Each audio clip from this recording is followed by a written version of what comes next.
ನಮಸ್ಕಾರ ವೀಕ್ಷಕರೇ, ಶ್ರೀಗರಿ ವಾರ್ತೆಗರಿಗೆ ಸ್ವಾಗತ. ನಾನು ನಿಮ್ಮ ಗ್ರಹೇಶ್ವರ ಗಾರುಡಿಗೇಂದ್ರ. ದಿನಾಂಕ ಸೆಪ್ಟೆಂಬರ್ 26, 2025ರಂದು ಮೈಸೂರು ಕೋಟೆ ಶ್ರೀ ಆಂಜನೇಯ ಸ್ವಾಮಿ ದೇವಸ್ಥಾನದ ಎದುರು ಕೃಷಿ ಸಚಿವ ಎನ್ ಚೆಲುವರಾಯಸ್ವಾಮಿ ರೈತ ದಸರಾ ಉದ್ಘಾಟಿಸಿದರು.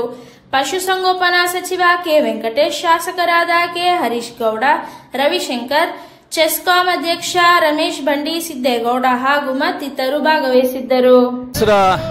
ಪ್ರಸಿದ್ಧವಾದಂಥ ದಸರಾವನ್ನು 22ರಿಂದ 2ನೇ ತಾರೀಕು ನಡೀತಕ್ಕಂಥ ಸಂದರ್ಭದಲ್ಲಿ ಇವತ್ತು ವಿಶೇಷವಾಗಿ ರೈತ ದಸರಾವನ್ನು ಉದ್ಘಾಟನೆ ಮಾಡಿದ್ದೀವಿ. ಇಲ್ಲೆಲ್ಲ ನೋಡ್ಬೋದು ನೀವು, ಒಳ್ಳೊಳ್ಳೆ ರಾಸುಗಳು, ಕುರಿಗಳು, ಬೇರೆ ವಿವಿಧ ತಳಿಗಳೆಲ್ಲ ಇರ್ತಕ್ಕಂಥದ್ದನ್ನು ಇವತ್ತು ವಸ್ತು ಪ್ರದರ್ಶನದಲ್ಲಿ ಮಾಡ್ತೀವಿ.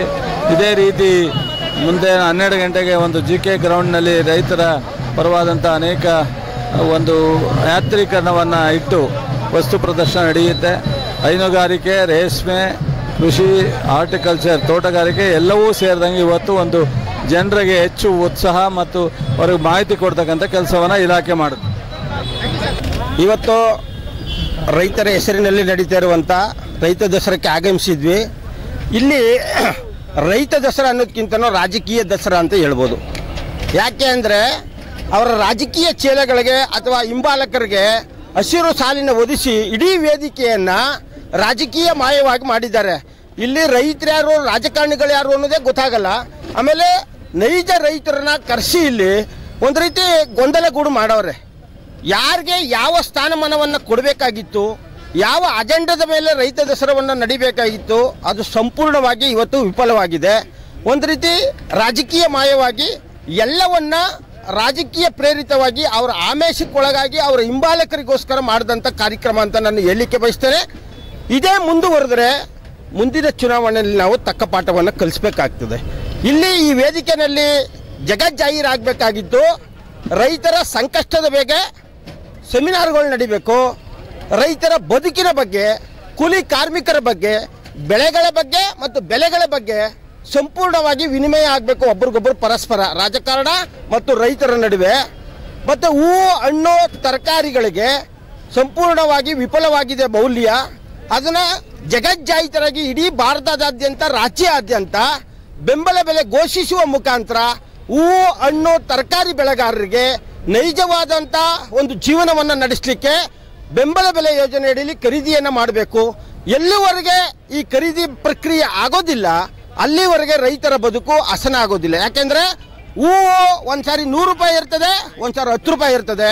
ಟೊಮೊಟೊ ಅಥವಾ ತರಕಾರಿಗಳು ಒಂದ್ಸಾರಿ 100 ರೂಪಾಯಿ ಇರ್ತದೆ, ಒಂದ್ಸಾರಿ 5 ರೂಪಾಯಿಗೆ ಬರ್ತದೆ. ಹಣ್ಣುಗಳು ಕೂಡ ಒಂದ್ಸಾರಿ 100-200 ರೂಪಾಯಿಗೆ ಹೋಗಿರ್ತದೆ, ಒಂದ್ಸಾರಿ ಬೀದಿ ಪಾಲಾಗ್ತದೆ. ಎಲ್ಲ ತರಕಾರಿ, ಹಣ್ಣು, ಹೂವುಗಳು ಬೆಳೆದಂಥ ರೈತರು ಬೀದಿ ಪಾಲು ಮಾಡ್ತಾ ಇದ್ದಾರೆ. ಸಂಪೂರ್ಣವಾಗಿ ನಿಗದಿತವಾದಂಥ ಬೆಂಬಲ ಕೊಡುವಲ್ಲಿ ರಾಜ್ಯ ಹಾಗೂ ಕೇಂದ್ರ ಸರ್ಕಾರಗಳು ವಿಫಲವಾಗಿರೋದ್ರಿಂದ ಆ ನಿಟ್ಟಿನಲ್ಲಿ ಕಾರ್ಯಾಗಾರಗಳು ನಡಿಬೇಕು, ಸಭೆ ಸಮಾರಂಭಗಳು ನಡಿಬೇಕು, ರೈತರ ಕಾರ್ಯಕ್ರಮಗಳು ನಡಿಬೇಕು. ಆ ನಿಟ್ಟಿನಲ್ಲಿ ಇಂಥ ಒಂದು ರೈತ ದಸರಾ ವೇದಿಕೆಯಲ್ಲಿ ಅದಕ್ಕೆ ಹೆಚ್ಚು ಒತ್ತನ್ನು ಕೊಡಬೇಕು. ಆ ನಿಟ್ಟಿನಲ್ಲಿ ಇಡೀ ರಾಜ್ಯದ ರೈತರ, ಕೂಲಿ ಕಾರ್ಮಿಕರ, ದಲಿತರ ಬದುಕನ್ನು ಹಸನು ಮಾಡಬೇಕು ಅಂತ ನಾನು ಆಗ್ರಹವನ್ನು ಮಾಡ್ತಾ ಇದ್ದೇನೆ. ಇದೇ ರೀತಿ ಮುಂದುವರೆದರೆ ನಾವು ಉಗ್ರವಾದಂಥ ಹೋರಾಟವನ್ನು ಮಾಡಿ ಸರ್ಕಾರಕ್ಕೆ ಎಚ್ಚರಿಕೆಯನ್ನು ಕೊಡಬೇಕಾಗ್ತದೆ. ಮುಂದಿನ ಚುನಾವಣೆಯಲ್ಲಿ ತಕ್ಕ ಪಾಠವನ್ನು ಕಲಿಸಬೇಕಾಗ್ತದೆ ಅಂತ ಹೇಳ್ತೇನೆ. ಬನ್ನೂರು ನಾರಾಯಣ್, ಕರ್ನಾಟಕ ರಾಜ್ಯ ರೈತ ಸಂಘ ಮೂಲ ಸಂಘಟನೆ, ಮೈಸೂರು ಜಿಲ್ಲಾಧ್ಯಕ್ಷ. ನಮಸ್ತೆ. ಇವತ್ತು ನಾವು ಅಧಿಕಾರಿಗಳು ಕರೆದ್ರು ಅಂತೇಳಿ ಇವತ್ತು ಇಲ್ಲಿಗೆ ಬಂದಿದ್ದೇವೆ.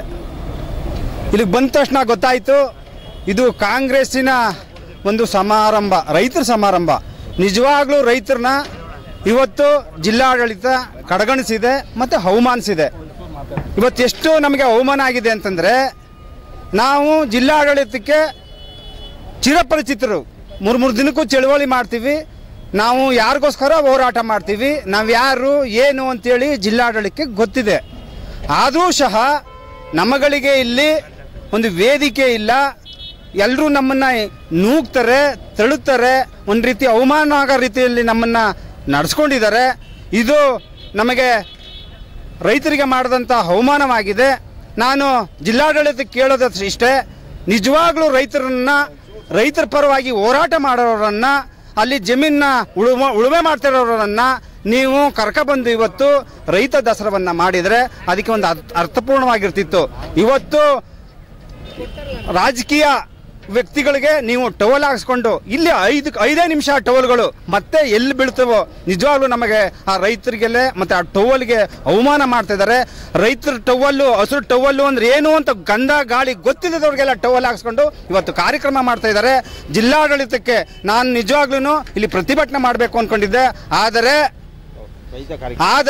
ರೈತರ ನಮ್ಮ ರೈತರ ಕಾರ್ಯಕ್ರಮ ಆಗಿರೋದ್ರಿಂದ ನಾವು ನಿಜವಾಗ್ಲೂ ಇವತ್ತು ತಣ್ಣಗಾಗಿದ್ದೇವೆ.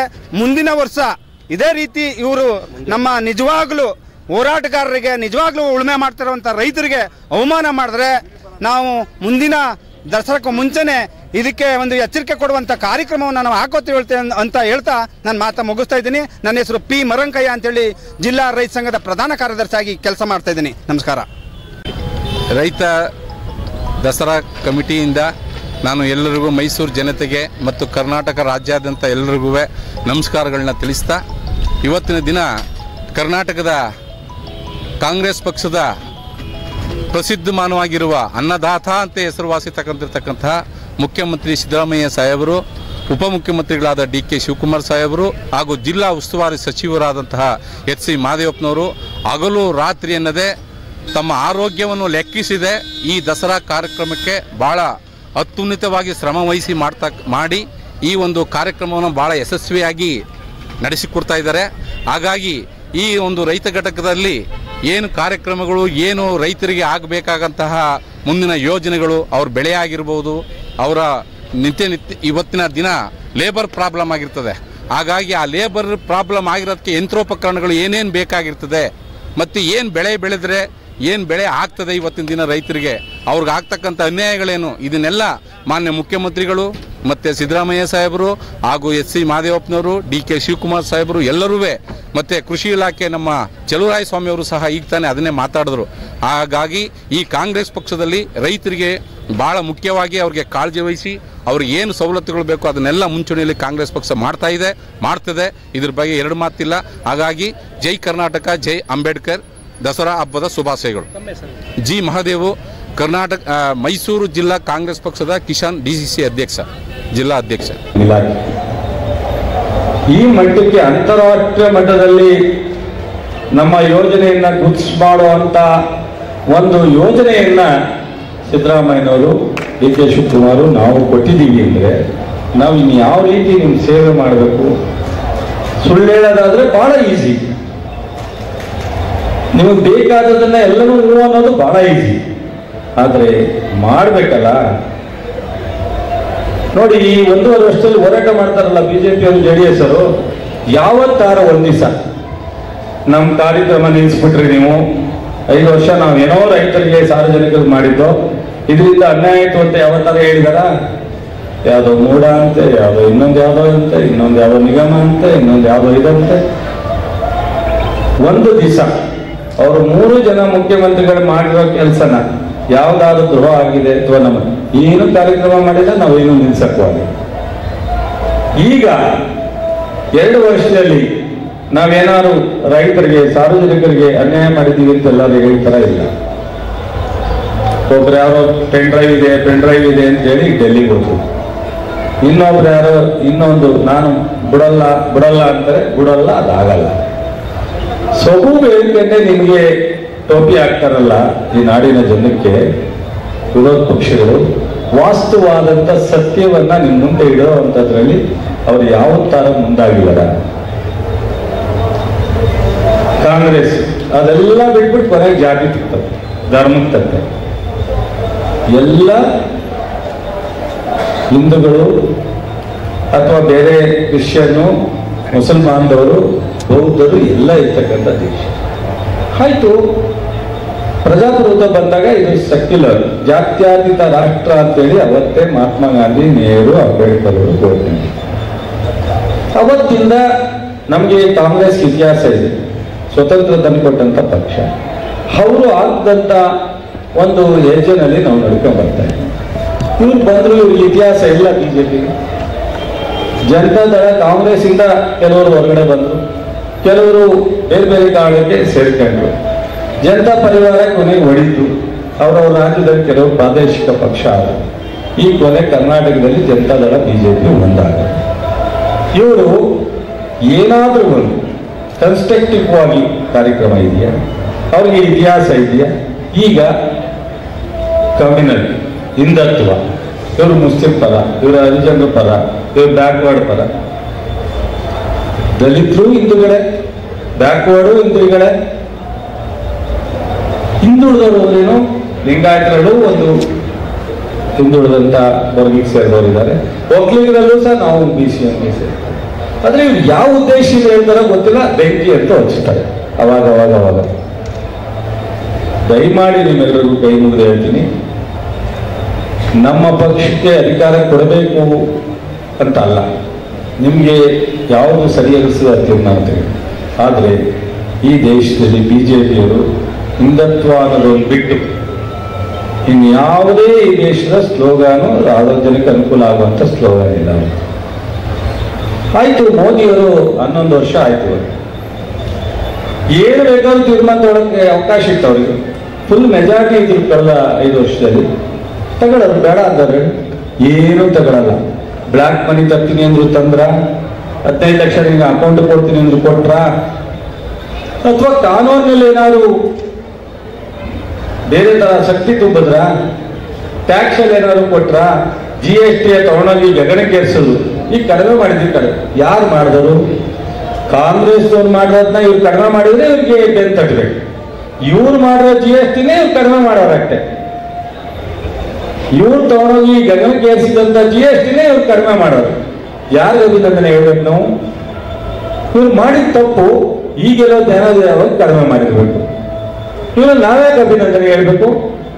ಅಭಿನಂದನೆ ಹೇಳುವಂಥದ್ದು ಏನು ಮಾಡಿದ್ದಾರೆ ಇವರು? ನೋಡಿ, ದಯಮಾಡಿ ಯಾರು ಶಾಶ್ವತ ಇಲ್ಲ. ಈ ದೇಶದಲ್ಲಿ ಪ್ರತಿಯೊಬ್ಬರಿಗೂ ಒಂದ್ ದಿವಸ ಕೊನೆ ಇದೆ. ನಿಮಗೆ, ನಮಗೆ ಎಲ್ಲರಿಗೂ ಒಂದ್ ದಿವಸ ಕೊನೆ. ಇರೋ ದಿವಸ ಗೌರವಯುತವಾಗಿ ನಮ್ಮ ಕೈಲಾದ್ದು ಅಧಿಕಾರ ಸಿಕ್ಕಿದಾಗ ಸಾರ್ವಜನಿಕವಾಗಿ ಕೆಲಸ ಮಾಡಬೇಕು. ನಮ್ಮ ಪಕ್ಷಕ್ಕೆ ಕಮಿಟ್ಮೆಂಟ್ ಇದೆ.